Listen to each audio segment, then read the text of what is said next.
Grâce à eux, des millions de personnes sont sauvées, ont moins mal, voient leur espérance de vie augmenter. Les médicaments. Des substances révolutionnaires fabriquées par une des industries les plus puissantes, les plus lucratives et les plus secrètes au monde, les laboratoires pharmaceutiques. Commencer une enquête les concernant, c'est déjà se confronter à des portes closes.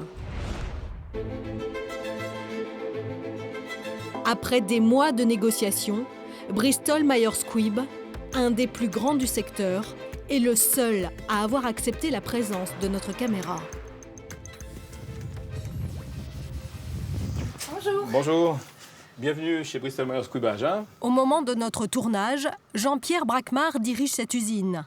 Ici, on fabrique des médicaments stars. L'aspirine, le dafalgan, la vitamine C effervescente ou encore l'efferalgan. On innove aussi. C'est ce que va nous montrer Jean-Pierre Bracmar. Donc là, on se retrouve dans le département de développement pharmaceutique industriel. Donc vous le voyez ici, on fabrique des médicaments à toute petite échelle, c'est-à-dire qu'on fait de la mise au point. Donc là, ils sont pratiquement fabriqués à l'unité. L'objectif étant de définir en fait une formule qui va permettre de mettre au point donc un médicament. Plusieurs années seront nécessaires pour mettre au point ce nouveau médicament. Il viendra s'ajouter aux 5700 déjà commercialisés en France. Des médicaments qui coûtent cher à la sécurité sociale. En 2012, 23 milliards d'euros. C'est 40% de plus qu'il y a 10 ans, un record en Europe. Mais avons-nous besoin de temps dépensé pour être bien soignés ? Ces 5700 médicaments sont-ils tous utiles ? Quelle est la stratégie des laboratoires pharmaceutiques pour nous inciter à en consommer toujours plus ? Pour répondre à ces questions, nous avons mené l'enquête. Elle révèle l'effarant gaspillage de l'argent public.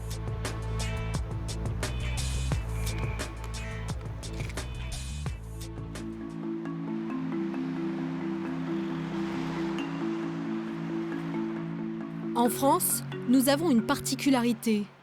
Nous sommes les champions d'Europe en matière de consommation de médicaments. Bonjour. Nous sommes chez le docteur Turamilo, généraliste à Paris. Chaque jour, dans son cabinet, elle reçoit une vingtaine de patients. La plupart sont des personnes âgées, comme Monsieur Ducreux, qui souffre du diabète. Comment ça va ? Les chevilles restent gonflées. Ah. Alors, je suis très inquiet parce que j'ai le bout des pieds un peu rouge. Après 30 minutes de consultation, le rituel est toujours le même. Le médecin sort son ordonnancier. Donc, il a 2 produits pour son diabète, donc indispensables. Un produit pour la tension, un produit pour le cholestérol et un produit pour le fait qu'on a mis en route ce pacemaker pour la coagulation du sang. Donc, vraiment, on est sur une ordonnance vraiment d'utilité absolue, quoi. En France, c'est une habitude. 9 consultations sur 10 se terminent par la prescription de médicaments. Pour certains, la liste est même très longue. C'est le cas pour cette patiente atteinte de plusieurs pathologies. Elle a un traitement combiné pour la tension, des traitements antalgiques. Elle a un traitement par l'aspégique pour les facteurs de risque cardiovasculaire qu'elle a. Elle a un traitement pour un diabète. Et il y a même exceptionnellement chez cette patiente 2 traitements pour le cholestérol. Alors sur cette ordonnance, il y en a 1, 2, 3, 4, 5, 6, 7, 8. Non. Et de la vitamine D occasionnellement, voilà. Pour ce médecin, rien d'anormal. Tous ces médicaments sont nécessaires pour soulager sa patiente. En général, c'est utile, ces ordonnances.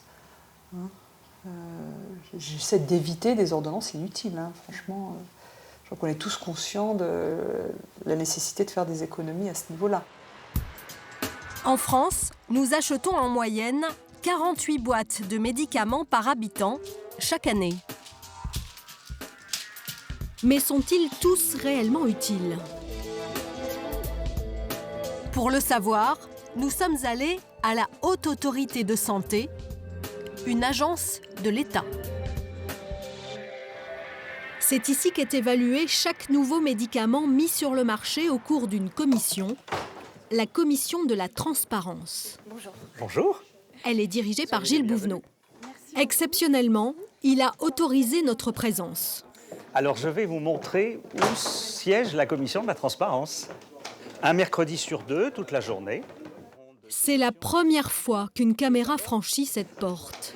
Voilà l'endroit où se trouve la commission.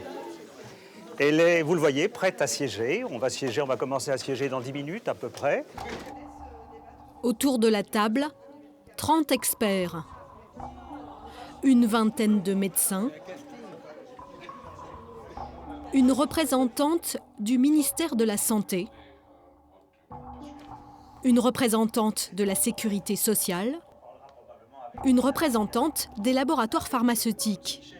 Leur rôle, analyser les études fournies par les laboratoires pour donner 2 notes aux nouveaux médicaments. La première évalue le SMR, le service médical rendu.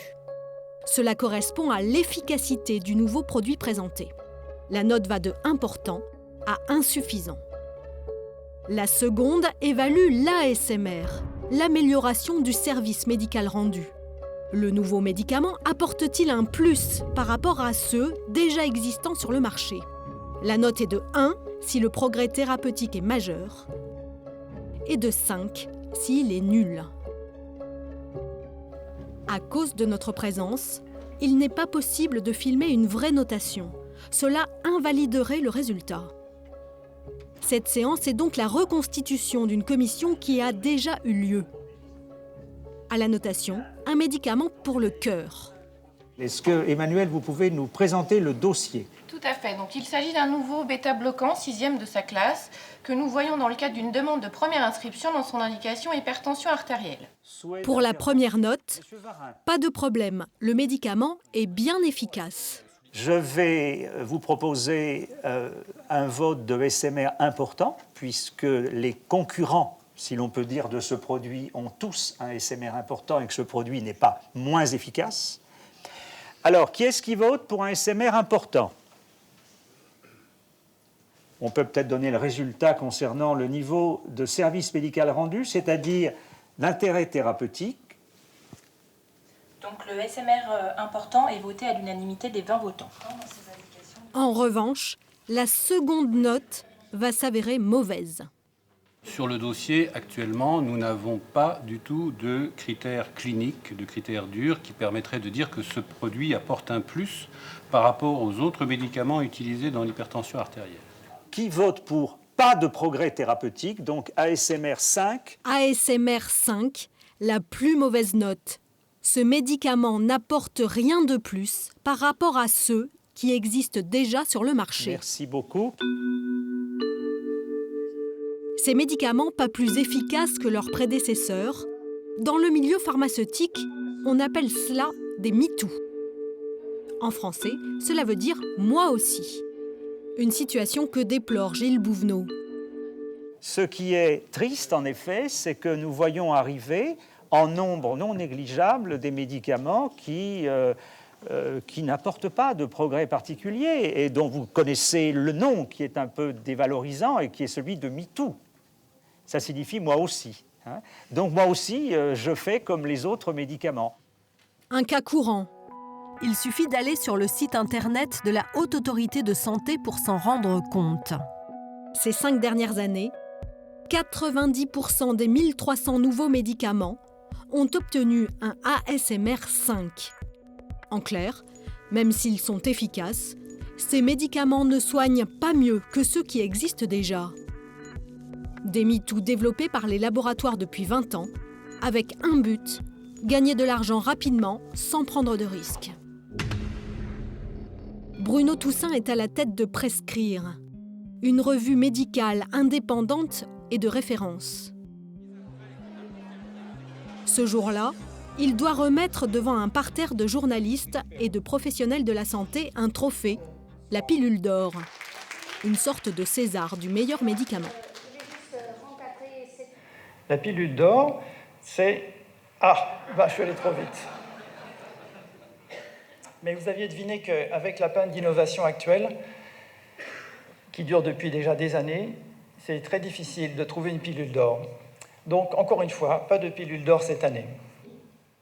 Cela fait 7 ans que Bruno Toussaint n'a pas délivré de pilule d'or.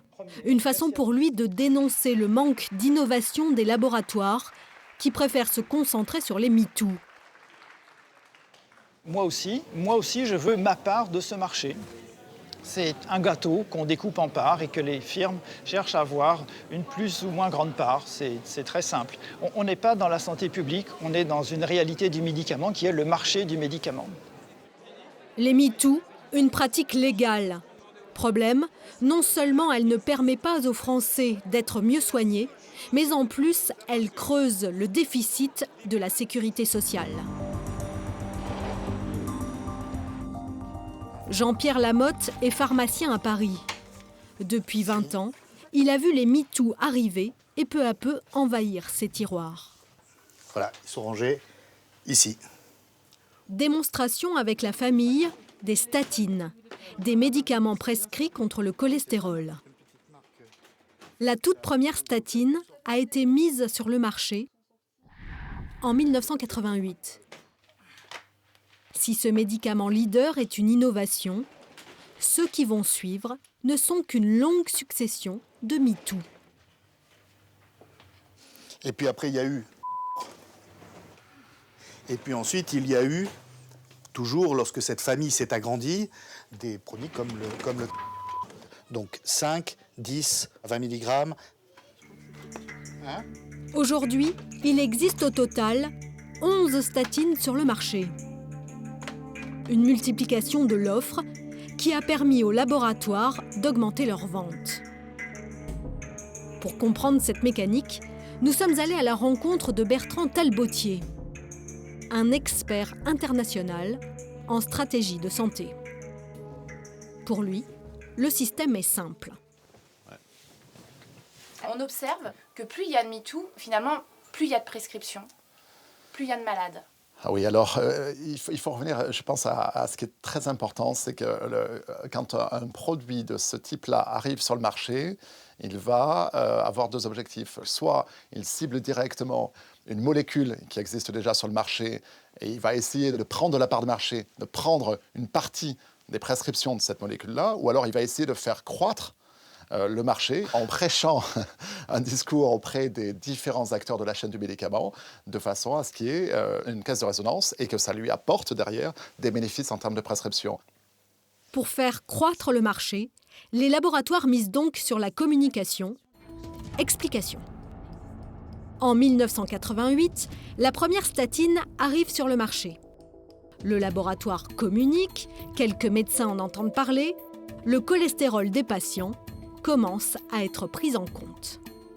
En 1989, une deuxième statine arrive, un MeToo. Son laboratoire communique, de nouveaux médecins en entendent parler, la prise en compte du cholestérol augmente.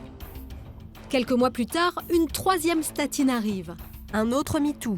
Le laboratoire communique, de nouveaux médecins en entendent parler, le cholestérol est détecté et combattu chez de plus en plus de patients.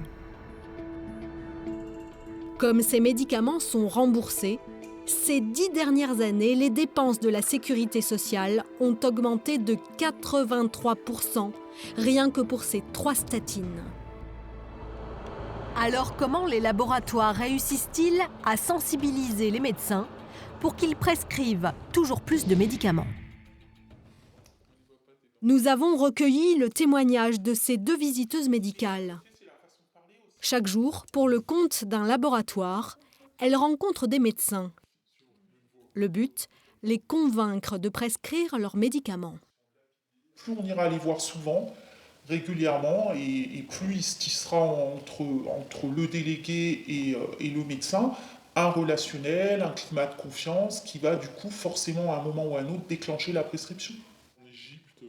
La fréquence des visites chez les médecins ne suffit pas. il faut aussi un argumentaire bien rodé. Quand vous savez que finalement ce médicament n'apporte rien de plus que ce qui existe déjà, vous allez sur d'autres arguments que l'efficacité? Bien sûr, oui, on peut jouer sur d'autres arguments. Oui. La simplicité de prescription, moins d'effets indésirables. On peut jouer sur une meilleure tolérance, sur une simplicité de prise pour le patient. Donc il n'y a pas que l'efficacité en elle-même. C'est-à-dire qu'on va aller leur expliquer que notre médicament, il est plus intéressant qu'un autre médicament. Il fallait juste arriver à prononcer un maximum le nom du médicament dans la visite médicale. Une espèce de martelage systématique. En fait, le médecin entend parler du médicament non-stop. L'objectif, c'est quand même de faire du chiffre d'affaires. Hein. Des médicaments MeToo qui font vendre de plus en plus de boîtes à toujours plus de personnes et qui sont remboursés par l'assurance maladie. Nous nous sommes demandé s'il existait une loi pour encadrer tout ça. Dans le Code de la sécurité sociale, pour les MeToo, la règle est simple. Ils sont remboursés au même taux que le médicament originel. En revanche, ils doivent être vendus moins cher. Qu'en est-il avec les statines, par exemple? Nous avons acheté les 3 principales. Et le résultat est flagrant. Les 2 MeToo sont vendus 27,33 € pour l'un et 35,71 € pour l'autre. Dans les 2 cas, ils sont plus chers que le médicament originel qui se vend, lui, à 20,61 €. Ils sont donc hors la loi et font perdre ainsi des centaines de millions d'euros à la sécurité sociale chaque année. Mais les statines ne sont pas un cas isolé. D'autres familles de médicaments sont aussi concernées. François Autain est médecin. Il y a 2 ans, il a présidé la mission Mediator au Sénat. À cette occasion, il a aussi enquêté sur 22 médicaments. Des MeToo. Un sachet de pharmacie avec des médicaments qui certainement vous disent quelque chose. Oui. Nous lui en présentons quelques-uns. Ah oui, hein, oui. Ah oui. Ah oui, vous avez tous acheté. Le point donc commun, vous en connaissez le prix. Hein, oui. Donc le point commun de tous ces médicaments?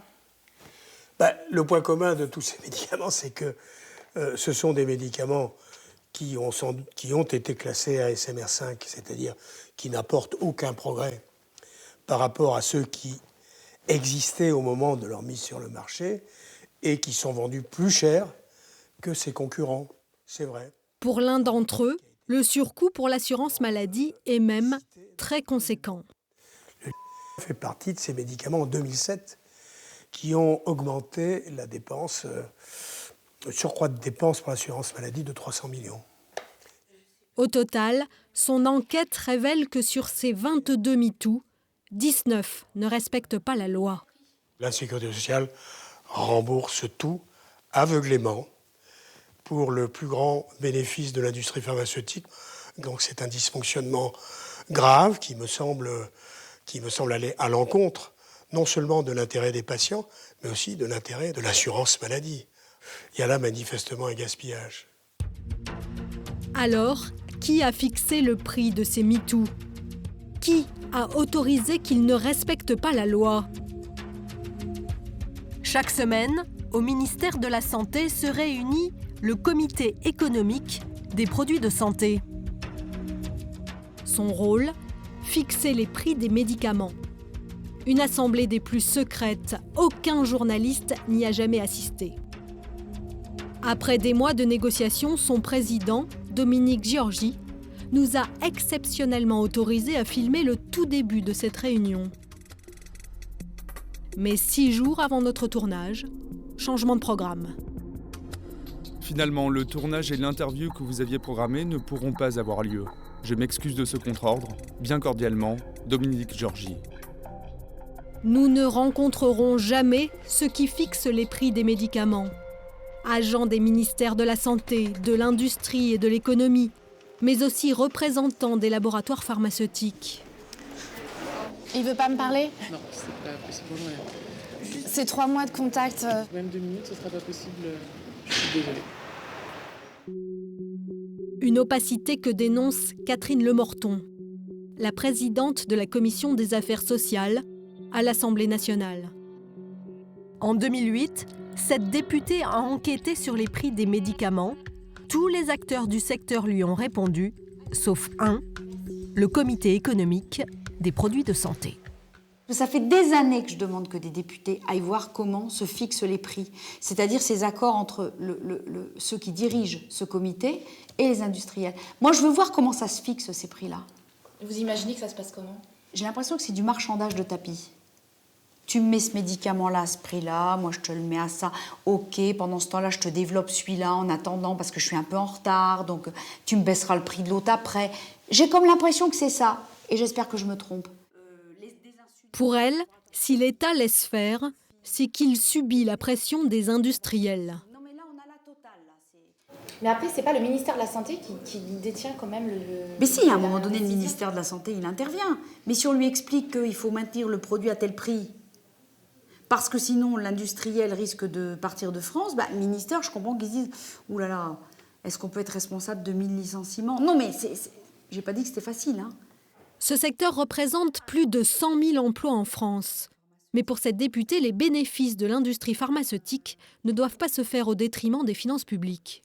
Cette industrie a des droits, mais elle a des devoirs. Elle a des devoirs. Parce que le jour où la sécurité sociale en France n'existe plus, je ne pense pas qu'ils fassent le même chiffre d'affaires. C'est une industrie sous perfusion permanente. Cette liaison dangereuse entre l'État et l'industrie pharmaceutique, la Cour des comptes la critique aussi. Il y a 2 ans, en 2011, dans un rapport sur la sécurité sociale, elle pointait du doigt un dispositif de fixation des prix très peu contraignant. Des évaluations dépendantes des laboratoires, des critères de fixation des prix flous, avec pour conséquence des dépenses coûteuses pour l'assurance maladie. Nous retrouvons François Autain, le médecin qui a enquêté sur le prix des MeToo. Pour lui, l'État doit faire face à ses responsabilités et arrêter de laisser l'industrie pharmaceutique gagner autant d'argent à la défaveur du contribuable. On s'est aperçu que la part qui a été réservée aux actionnaires a été multipliée par 2 au cours des 20 années qui viennent de s'écouler. Le retour sur investissement est l'un des plus importants qui existent, sensiblement aussi rentable que le pétrole ou les banques, donc surtout à l'heure actuelle. Un gouvernement qui veut véritablement avancer dans ce domaine a aujourd'hui à sa disposition toutes les propositions qui peuvent remédier à cette situation, il n'y a pas de problème. Donc c'est un manque de volonté politique. Sénateurs, députés, Cour des comptes, médecins, aujourd'hui la gabegie créée par les MeToo est dénoncée par de nombreux détracteurs. Que pensent les laboratoires pharmaceutiques de ces critiques ? Nous avons sollicité les plus grands d'entre eux, une vingtaine d'industriels comme Pfizer, Bayer ou Sanofi. La majorité n'a pas voulu répondre à nos questions. Je n'ai pas de porte-parole disponible et nous ne souhaitons pas répondre à cette demande. Malheureusement, on ne pourra pas répondre positivement à votre demande, voilà. D'autres bottent en touche. Alors, l'angle des MeToo, je comprends qui vous intéresse, mais anglais principalement là-dessus. Les MeToo, c'est effectivement une problématique qu'on peut reprocher à l'industrie de mettre sur le marché des médicaments qui ont peu de différence avec les autres, grosso modo, de faire justement peu d'innovation. Et donc, c'est un sujet qui est effectivement plutôt à charge. Avec les infos dont je dispose, je reviendrai vers vous. Ce laboratoire ne nous a jamais rappelé. En poursuivant notre enquête, nous nous sommes procuré un document confidentiel du laboratoire Sanofi. Il date de juillet 2012. Il ne nie pas non plus le problème. Les dirigeants s'interrogent même sur cette stratégie des MeToo. Un trop grand nombre de nos projets de recherche se concentrent sur de vraies fausses innovations. Médicaments MeToo, très semblables aux anciennes molécules. Au final, Notre stratégie de recherche se révèle inadaptée. Pourquoi les laboratoires remettent-ils en cause aujourd'hui ces médicaments qui ont fait leur fortune? Pour nous aider à décrypter cette note, nous retrouvons le directeur de la revue Prescrire, Bruno Toussaint. Bonjour. Alors, monsieur Toussaint, je voulais vous faire réagir en fait sur les documents que je me suis procurés. Alors, Est-ce que ça vous parle? Sanofi. Au final, notre stratégie de recherche se révèle inadaptée à l'évolution rapide du monde scientifique, médical et commercial. Bon, c'est clair. Hein. C'est intéressant de voir que, à l'intérieur, les dirigeants de la firme constatent qu'ils sont dans une impasse avec leur MeToo. De plus en plus, on voit que le système est arrivé à bout de course. Il y a encore bien sûr des MeToo qui arrivent sur le marché, mais plutôt moins parce que tout de même, ça a pris des années et des années, mais tout de même, les patients, les professionnels de santé, les autorités réalisent que ce système n'apporte rien, coûte et est plutôt néfaste à la vraie recherche de vrais progrès, de véritables innovations. Un système en bout de course, d'autant que certains de ces MeToo présenteraient des risques plus importants. C'est le cas de celui-ci. Ce médicament est un fluidifiant du sang mis sur le marché en 2010. Avec lui, c'est la triple peine. Il n'apporte aucun progrès thérapeutique, il coûte plus cher que le médicament originel et il présente des risques hémorragiques importants. Une aberration pour Philippe Even. L'année dernière, ce pneumologue a écrit un livre sur les médicaments. Dans sa ligne de mire, ceux qui sont inutiles ou dangereux. Bonjour Lucie. Les chiffres qu'il avance sont impressionnants. Nous avons le grand privilège en France d'avoir au moins 50%, c'est ce que j'avais dit avec Bernard Debré dans le guide, mais certains de nos détracteurs ont été plus loin que nous dans ce domaine, ils ont été jusqu'à dire que c'était 75%, et je pense que sur ce point, ils n'ont pas tort. 75% de... Le médicament complètement inutile, complètement, avec un sang qui ne sert absolument à rien, à rien. Ça correspond à combien d'argent? Bon, en gros, alors c'est difficile de faire les calculs, hein, mais c'est des évaluations, comme on dit à la louche. Mais on est dans l'ordre des 10 à 15 milliards d'euros par an. Soit presque la moitié de la somme des médicaments remboursés chaque année par l'assurance maladie. Alors sommes-nous condamnés à voir le déficit de la sécurité sociale se creuser? Depuis quelque temps, des médecins d'un genre nouveau ont fait leur apparition. Thomas Bourret est l'un d'entre eux. Il est ce que l'on appelle un médecin déprescripteur. Voici sa méthode. Petit cœur qui va bien. Chaque jour, il tente de convaincre ses patients de consommer moins de médicaments. Ce jour-là, il reçoit un monsieur atteint du diabète. 14,8. Ça roule. Il suffit de demander. Hein. Ses dernières analyses sont bonnes. Le médecin va lui proposer de diminuer les doses. Mais ce n'est pas sans difficulté. Pour moi, tout ça, c'est super bien. Donc, mais c'est les grosses cachets aussi. Ouais. Alors, est-ce que vous, le fait de prendre un cachet matin et soir, ça vous va? Oui, moi ça me va, oui. D'accord. Ça vous inquiéterait d'en prendre moins, en fait? Moi, oui. D'accord. Parce que moi, je me dis, vu ce que vous avez, même si vous étiez à 7, 7,5, on pourrait un peu alléger le traitement. Moi, il faut bien essayer. Vous voulez bien essayer? Oui. Mission accomplie. Ce jour-là, Thomas Bourret aura convaincu son patient de prendre un cachet de moins par jour. Au revoir. Au revoir. Rien de radical, mais pour lui, c'est un début.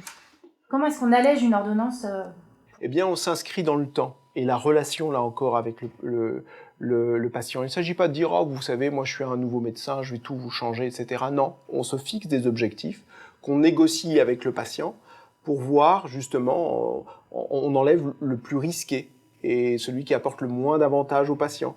Et au fur et à mesure, on arrive à alléger des ordonnances. Moi, je puis vous assurer que, très récemment encore, une patiente qui avait 6 médicaments, à l'heure actuelle, n'en prend plus qu'un seul.